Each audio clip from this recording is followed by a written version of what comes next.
Hey, what's up? Um, hope you guys are well. A couple of things. I want to today. What I'm going to do is I'm going to read a little bit from 1984 by George Orwell. I'm reading it right now, and there's a section here. It's called "The Theory and Practice of Oligarchical Collectivism," and it says by Emmanuel Goldstein. He's the supposedly the bad guy that's anti-Big Brother. That they have their 2 minutes of hate or whatever it is, where they all rant and rave and throw stuff at the screen that projects his speech. But I was reading this. I've not read this book before, which blows me away. But I'm reading this, and it's literally a blow by blow of what's going on. I don't know if this is predictive programming or if they're literally following this as a blueprint. But I'm going to read it and just stay with me. See if you can find the parallels to what's going on now. One other thing, so maybe you guys too. I suggest you get a copy of this and read it yourself. Uh, how's everybody doing? What are you seeing around in your areas? We had the last 2 days were beautiful, clear, pretty clear blue. Today, brown sky. Jets are out. One thing I thought of when people want to argue about whether or not the shit's still contrails, if there's anybody that still actually can say that with a straight face, ask them why it's brown. Why is the moisture brown? Is it sewage water? What the fuck? Shit is brown. The sky turns like a beige. Not it's not whatever. I also awoke 2 nights ago to a loud crash thud. Sounded like someone had vomited and fell. It was really confusing because I was in a deep sleep. And then I woke up and I couldn't figure out what it was. I woke up, the house was intact and I didn't hear anyone making any noise. So I went back to sleep. In the morning, my wife asked me, "Did you hear that?" And I was like, "Yeah, I did." And I look outside and there's this massive 200, probably 200, 300-year old oak tree that just half of it just snapped and fell in the neighbor's yard. I saw another oak tree that had just recently fallen. So trees are snapping off and falling all over around here. We have massive trees all around the property. I spoke with the landlord last year about it, and I said, these trees aren't looking so good. I'm worried about them falling on the house. And he comes over and he's looking at them. He's like, "I don't see anything wrong with these trees." So I just I didn't even bother to respond. I just said, "Okay." He's an idiot. He has another property just up at the top of the hill, and a tree fell on that house and caused damage. So he's out right now with his tractor fixing the road because we have a bunch of potholes from the rain, and he's wearing a dust mask. The irony, the irony. He doesn't. I remember trying to talk to him about the spraying once, and he ran away like a scared little boy. So here we go. I'm going to read this. So, Theory and Practice of Oligarchical Collectivism, and it's titled Emmanuel Goldstein. Chapter 1, Ignorance is Strength. Throughout recorded time, and probably since the end of the Neolithic Age, there have been three kinds of people in the world: the high, and the middle, and the low. They have been subdivided in many ways. They have borne countless different names, and the relative numbers, as well as their attitude toward one another, have varied from age to age. But the essential structure of the society has never altered.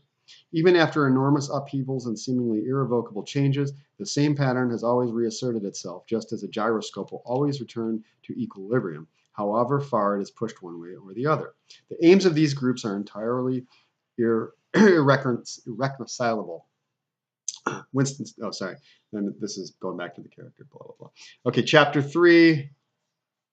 Where's chapter 2? It skipped chapter 2. Interesting. And this is part of the book. So the first thing I just read was called chapter 1. There's a little, it segues back into the character and his thoughts and blah, blah, blah, which is not pertinent to what I'm doing here.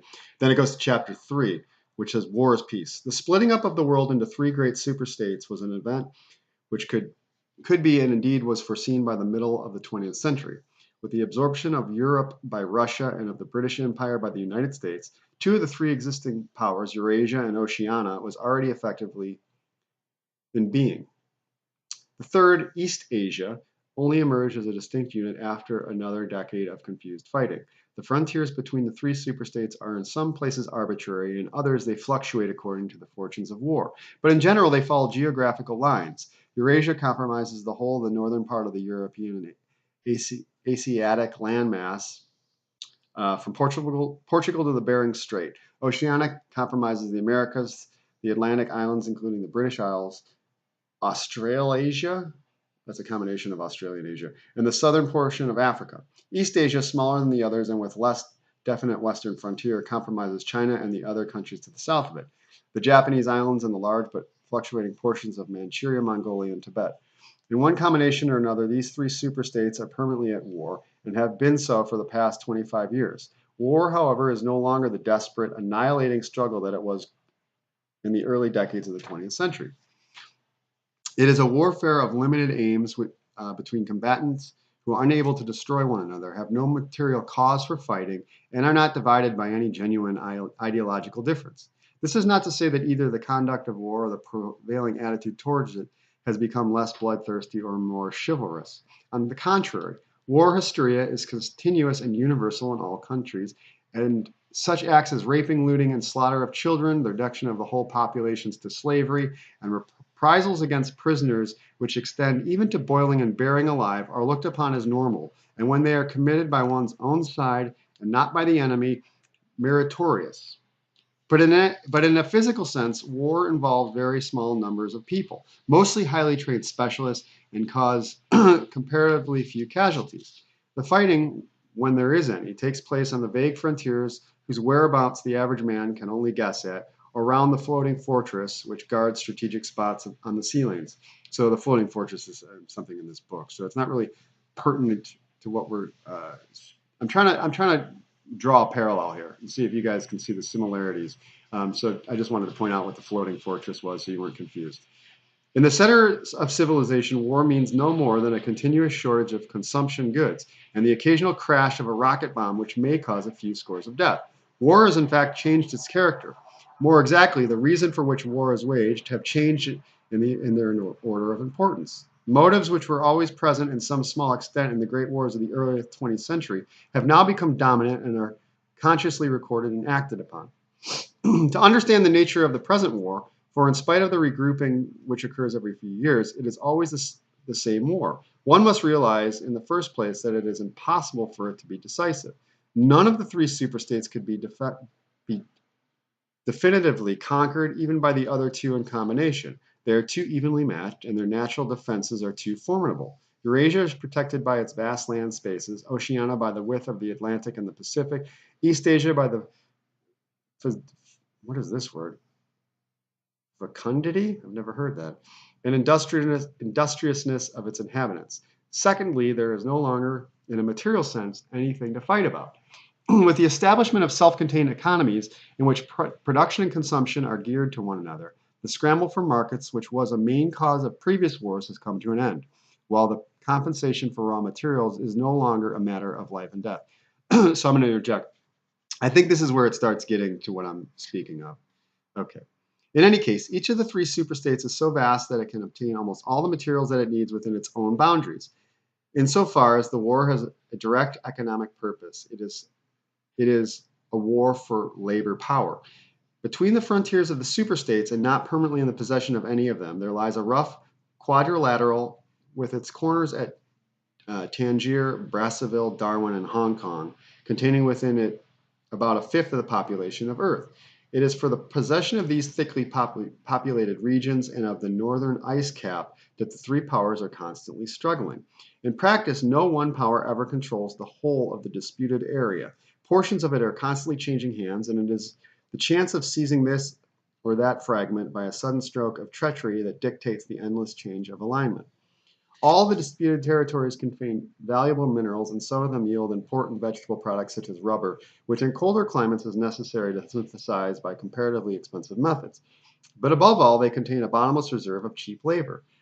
Whichever power controls equatorial Africa or the other countries of the Middle East or southern India or the Indonesian I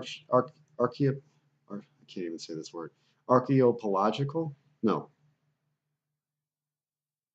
archipelago. Disposes all the bodies of scores or hundreds of millions of ill-paid and hard-working coolies.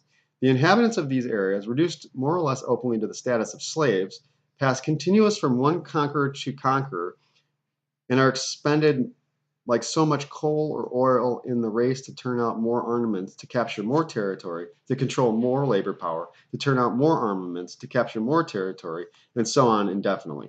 It should be noted that the fighting never really moves beyond the edges of the disputed area. The frontiers of Eurasia flow back and forth between the basin of the Congo and the northern shore of the Mediterranean. The islands of the Indian Ocean and the Pacific are constantly being captured and recaptured by Oceania or East Asia and Mongolia. The dividing line between Eurasia and East Asia is never stable. Around the pole, all three powers lay claim to enormous territories which in fact are relatively uninhabited and unexplored, but the balance of power always remains roughly even, and the territory which forms the heartland of each superstate always remains inviolate. Moreover, the labor of the exploited people around the equator is not really necessary to the world's economy. They add nothing to the wealth of the world, since whatever they produced is used for the purposes of war, and the object of waging war is always to be in a better position in which to wage another war. By their labor, the slave population allows the tempo of the continuous warfare to be speeded up. But if they did not exist, the structure of the world society and the process by which it maintains itself would not be essentially different. The primary aim of modern warfare, in accordance with the principles of doublethink is a term specific to this book. You could look it up. This aim is simultaneously recognized and not recognized by the directing brains of the interior party, is to use up the products of the machines without raising the general standard of living. Ever since the end of the 19th century, the problem of what to do with the surplus of consumption goods has been latent in industrial society. At present, when few human beings even have enough to eat, this problem is obviously not urgent, and it might not have become so, even if no artificial process of destruction had been at work. The world of today is a bare, hungry, dilapidated place compared to the world that existed before 1914. So wasn't 1913 the Federal Reserve Act? See the parallels so far? It's going to get more apparent in a minute here. There's some specific lines that I'll stop and talk about that you'll just be like, huh.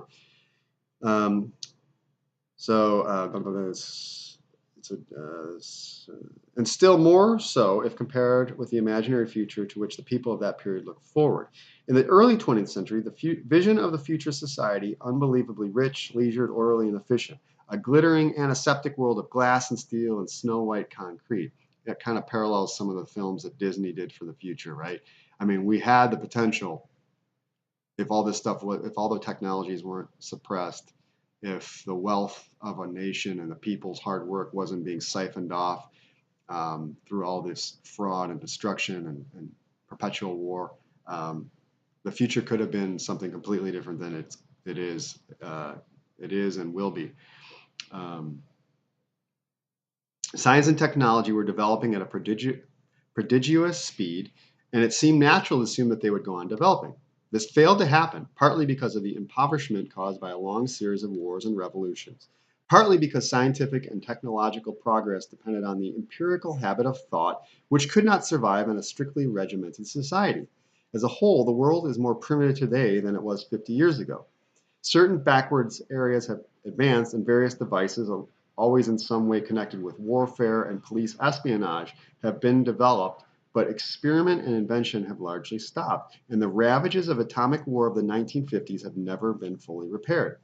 Nevertheless, the dangers inherent in the machine are still there. From the moment when the machine first made its appearance, it was clear to all thinking people that the need for human drudgery, and therefore to the great extent for human inequality, had disappeared. If the machines were used deliberately for that end, hunger, overwork, dirt, illiteracy, and disease could be eliminated within a few generations. And in fact, without being used for any such purpose, but by a sort of automatic process, by producing wealth which it was impossible not to distribute. The machine did raise the living standards of the average human being very greatly over a period of about 50 years at the end of the 19th century and the beginning of the 20th century. But it was also clear that all-around increase in wealth threatened the destruction, indeed in some sense was the destruction of a hierarchical society. In a world in which everyone worked short hours, had enough to eat, lived in a house with a bathroom and a refrigerator, and possessed a motor car or even an airplane, the most obvious and perhaps the most important form of inequality would already have disappeared. Okay, so do you hear that line? Basically what they're saying is if technology kept advancing the way it was going, everybody would have everything they need. And so therefore, the hierarchical society that we currently have with the oligarchs and the ruling class would cease to exist. And it's going to say that pretty much verbatim here in a minute. If it once became general, wealth would confer no distinction. It was possible, no doubt, to imagine a society in which wealth, in the sense of personal possessions and luxuries, should be evenly distributed, while power remained in the hands of a small privileged caste. But in practice, such a society could not long remain stable, for if leisure and security were enjoyed by all alike, the great mass of human beings who are normally stupefied by poverty would become literate and would learn to think for themselves. And when once they had done this, they would sooner or later realize that the privileged minority had no function and they would sweep it away. There you go. In the long run, a hierarchical society was only possible on a basis of poverty and ignorance. To return to the agricultural past, as some thinkers about the beginning of the 20th century dreamed of doing, was not a practical solution. It conflicted with a tendency toward mechanization, which had become quasi-instinctive throughout almost the whole world. And moreover, any country which remained industrial backwards was helpless in a military sense and was bound to be dominated directly or indirectly by its more advanced rivals. Nor was it a satisfactory solution to keep the masses in poverty by restricting the output of goods. This happened to a great extent during the final phase of capitalism, roughly between 1920 and 1940. Okay, so now this is speaking from the standpoint of the book. Capitalism is passé. It does not exist anymore. It's more of a fascist, socialist, communist sort of utopia, pun intended. So the economy of many countries was always allowed to stagnate. Land went out of cultivation, capital equipment was not added to, great blocks of the population were prevented from working and kept half alive by state charity, welfare. But this too entailed military weakness, and since the privatization it inflicted were obviously unnecessary, it made opposition inevitable. The problem was how to keep the wheels of industry turning without increasing the real wealth of the world. Goods must be produced, but they must not be distributed. And in practice, the only way of achieving this was by continuous warfare. This is really crazy. The essential act of war is destruction, not necessarily of human lives, but of the products of human labor. War in a way of shattering to pieces or pouring into the stratosphere. Let me read this line again here. I mean, is this predictive programming or is this predicting the future? War in a way of shattering to pieces or pouring into the stratosphere or sinking into the depths of the sea, materials which might otherwise be used to make the masses too comfortable and hence, in the long run, too intelligent. Even when weapons of war are not actually destroyed, their manufacture is still a convenient way of expending labor power without producing anything that can be consumed. Ultimately, it is scrapped as obsolete, never having brought any material benefit to anybody, and with further enormous labors, another floating fortress is built. In principle of war effort is always so planned as to eat up any surplus that might exist after meeting the bare needs of the population. In practice, the needs of the population are always underestimated, with the result that there is a chronic shortage of half the necessities of life. But this is looked upon as an advantage. It is deliberate policy to keep even the favored group somewhere near the brink of hardship because a general state of scarcity increases the importance of small privileges and thus magnifies the distinction between one group and another. By the standards of the earliest 20th century, even a member of the inner party lives an austere, laborious kind of life.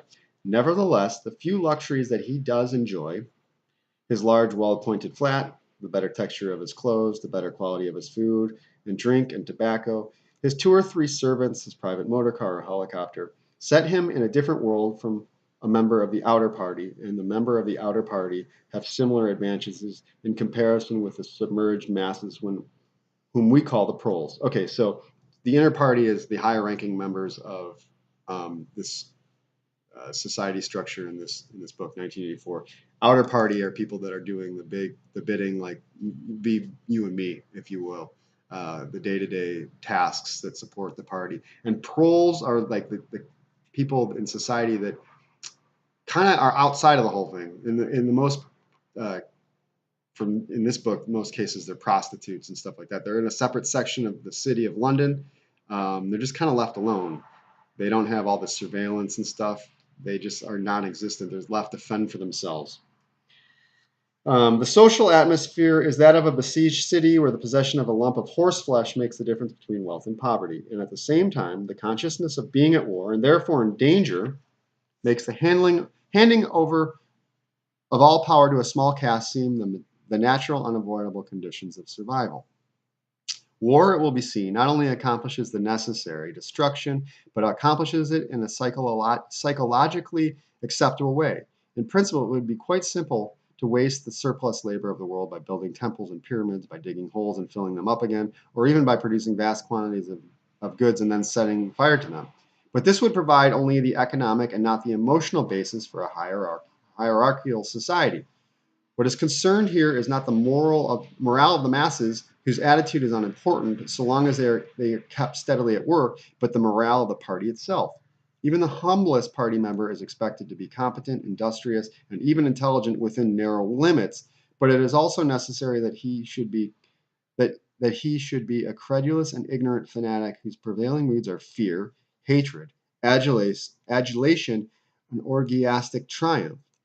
In other words, it is necessary that he should have the mentality appropriate to a state of war. It does not matter whether the war is actually happening, and since no divisive victory is possible, it does not matter whether the war is actually going well or badly. All that is needed is a state of war should exist. The splitting of intelligence which the party requires of its members and which is more easily achieved in an atmosphere of war is now almost universal. But the higher up the ranks one goes, the more marked it becomes.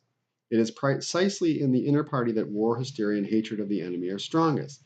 In his capacity as an administrator, it is often necessary for a member of the inner party to know that this or that item of war news is untruthful, and he may often be aware that the entire war is spurious and is either not happening or is being waged for purposes quite other than the ones declared. But such knowledge is easily neutralized by the technique of doublethink. Meanwhile, no inner party member wavers for an instant in his mythical belief that the war is real and that it is bound to end victoriously with Oceania, the undisputed master of the entire world. The United States is Oceania, in case you haven't figured this out. There's one other thing here that I want to get to. Where is this? I'm trying to read a little bit ahead because this is getting a little long. Oh, I'm going to jump over here. Where's the sentence start? Okay. In the vast laboratories of the Ministry of Peace and in the experimental stations hidden in the Brazilian forest or in the Australian desert or on lost islands of the Antarctic, the teams of experts are indefatigably at work. Some are concerned simply with planning the logistics of future wars. Others devise larger and larger rocket bombs, more and more powerful explosives, and more impenetrable armor plating. Others search for new and deadlier gases or for soluble poisons capable of being produced in such quantities as to destroy the vegetation of whole continents. Unbelievable, and I'll explain why in a minute. Or for breeds of diseased germs immunized against all possible antibodies. Others strive to produce a vehicle that shall bore its way under the soil like a submarine, under the water, or an airplane as an independent of its base as a sailing ship. Others explore even remoter possibilities, such as focusing the sun's rays through lenses suspended thousands of kilometers away in space, or producing artificial earthquakes and tidal waves by tapping the heat at the Earth's center. Jeez Louise, if that's not powerful. I hope that you're grasping this. Let me break this down for you. Okay, so they're talking about a poison that would wipe out the vegetation, therefore the crops of a continent. Well, that's happening. What do you think's falling out the back of those airplanes? the Morgellons pathogen, if you go to carnicominstitute.org and read the last couple papers he's written, there's one bean growth report, protozoal motility, yeast deformation. What's the other one? Just read those. You'll see what this pathogen does to various life forms. You want to know why everything's dying? That's a big part of it. Everything's being murdered for a purpose. And I've just outlaid the purpose. And it's in this book. And this book was written a long time ago. So you decide, what do you think? Do you think he was an insider who knew what the plans were? Or do you think this is predictive programming? Do you think it's predicting the future? I don't know. This stuff makes my head spin because to me, it's too profound to dismiss as chance. Okay, then we have this disease, this disease that you don't have an antibody for. Well, that's the Morgellons pathogen. It's the same thing that's killing all the vegetation. It attacks all life forms differently. This thing is, it's like a password decoder. Whatever the resistance to it is, it goes into any specific organism and deactivates all the necessary like resistance that one would have. What it does to our blood is unbelievable. If this stuff's not evil to the core, I really don't know what evil is. Now I want to talk about this part here where they talk about focusing the sun's rays through a lens. Okay, I don't know how many of you out there, I'm guessing if you're watching this and you're not a douchebag troll, that if you go out in the sun, you felt those days where it feels like a knife searing through your skin, right? That's when they're creating high pressure domes. They're basically taking the sun's rays and magnifying them, increasing the UV radiation to create high heat, dry, no wind. That's to migrate moisture, and also it certainly isn't going against the plan of destroying food crops and vegetation, is it? So that's amazing. And then it talks about artificial earthquakes and tidal waves. They say by tapping the heat at the Earth's center. They do that with the HARP antennas. HARP just being a generic term for any of the phased array transmitter devices that exist that can be used to propagate the energy, microwave energy, radio frequency energy. So that's it for this video. I suggest that you guys get 1984 and read it. If you've read it, reread it. I think the significance to what's going on now, the parallels are uncanny, and I think it might be an eye-opener. Some other anecdotal comments. Food shortages are coming, folks. Be prepared for that as best as you can. I know I made mention of the rain here in California no longer being stopped, and we were getting, in Northern California at least, a decent amount of rain. So that means, in my opinion, that they've already accomplished whatever agenda they had and they've kind of moved on. Not suggesting that they're still not drowning us out, especially in Southern California where the food's grown. But up here, it's a little different. Everything's dying. I'm not trying to be negative and down. I'm just pointing out what is. How's everybody's health?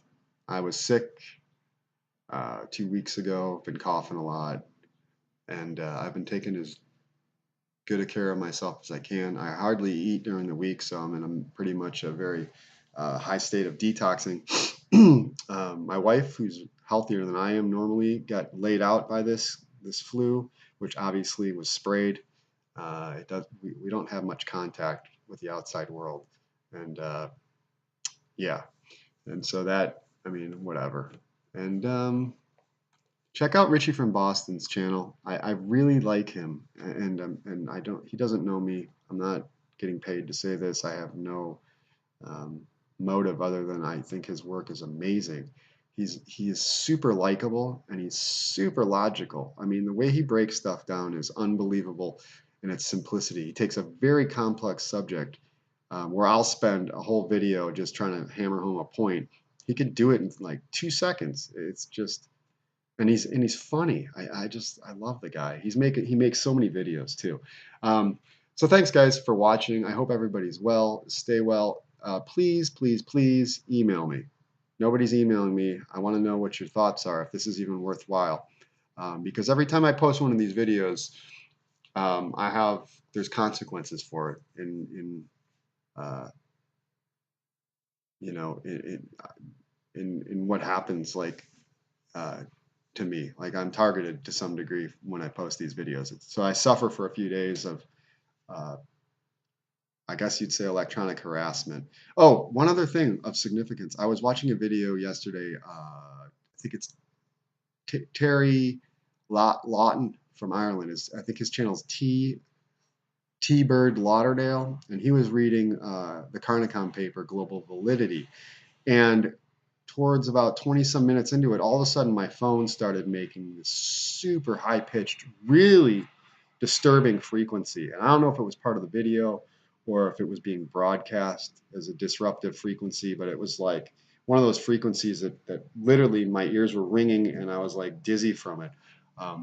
My phone is all jacked up because that's the only method of internet I have. And I'll be watching videos and my phone will just turn off. My phone will um, restart. I'll be typing an email. It'll just shut down. I mean, it's crazy what's going on. I'm going to toss the damn thing in the river soon. But in the meantime, are you folks seeing this? What are you experiencing? I want to know what's going on in your world. So let me know. Send me an email so I can because they're going to shut YouTube down soon. And when they do, I want to be able to keep in touch.